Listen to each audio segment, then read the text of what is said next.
Hello everyone, Alan of Raymaru Files here.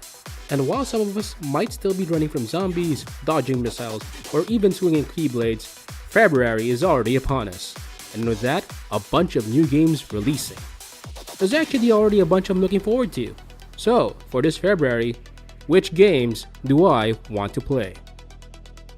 An interesting RTS title makes it to the Nintendo Switch and is a welcome addition. It generally plays out as something similar to Advance Wars, so if you enjoyed that, this might be a good title for you to pick up. With 12 commanders to pick from, allowing diversity and strategy, playing against friends locally or other players online won't get old anytime soon, even after the campaign. There's also a world editor that's a certain tool I'd be messing around with to mess with my friends. Finally getting a God Eater game is something I'm happy about.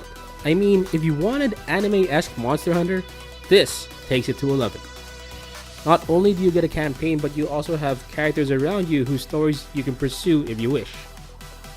Now, having a new weapon or two would be a welcome addition to the game, but this new raid mode sounds pretty crazy as well, making me wonder what sort of surprises they have in store. This standalone title picks up from Far Cry 5's more intriguing ending, resulting in a post-apocalyptic setting after a nuclear explosion. But instead of an entirely barren wilderness where you fight against scorpions to survive, we are introduced to an ongoing conflict between factions.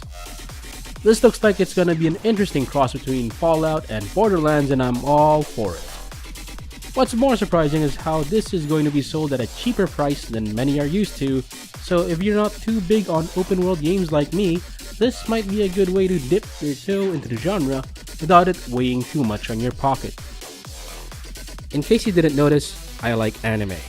I especially like it when it looks good in-game. And I really like it when said anime graphics are beating each other senseless. Jump Force makes this happen as a 3D brawler with a tagging mechanic. Now, if you've checked out any of the trailers, you'll know that they've done everything in their power to make all the characters look gritty and cool and their moves as cinematic as possible. I would like to make it a personal quest to complete all of their supers since they all look pretty great. Also, I would like to beat everyone with Toguro, my favorite childhood villain. While I wasn't too thrilled with my experience of Destiny 2, we now have a new contender that's won my approval with some of the Dragon Age titles. BioWare's Anthem will attempt to be a mix between linear progression and open world gameplay. Their use of javelins, which are basically mech suits, kinda tickles me in the right places to keep my interest, as the aesthetics are something I'm totally down for.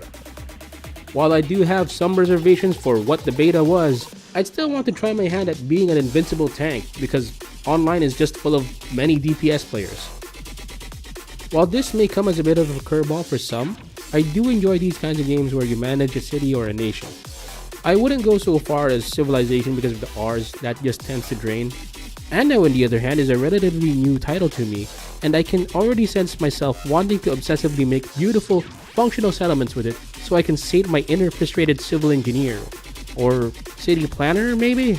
I'm not sure what to call it, but making something grand from simple beginnings certainly has a charm to it.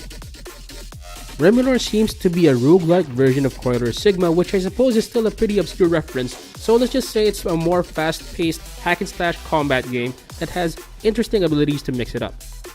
Carrying instant action fun that arcade types give you while keeping it fresh using the roguelike format, it seems to be it's gonna be a fine pickup for anyone who wants to be quickly entertained at a moment's notice.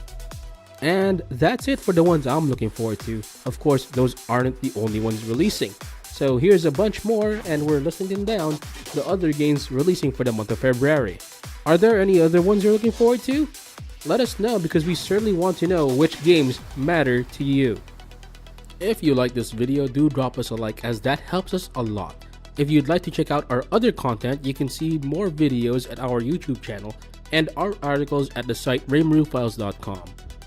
You can also catch us on the usual social media as shown here, where we post some light coverage and even some memes. You can also come talk to us if you'd like, as we would like to hear your feedback. So that's it for now. Until next time, stay classy.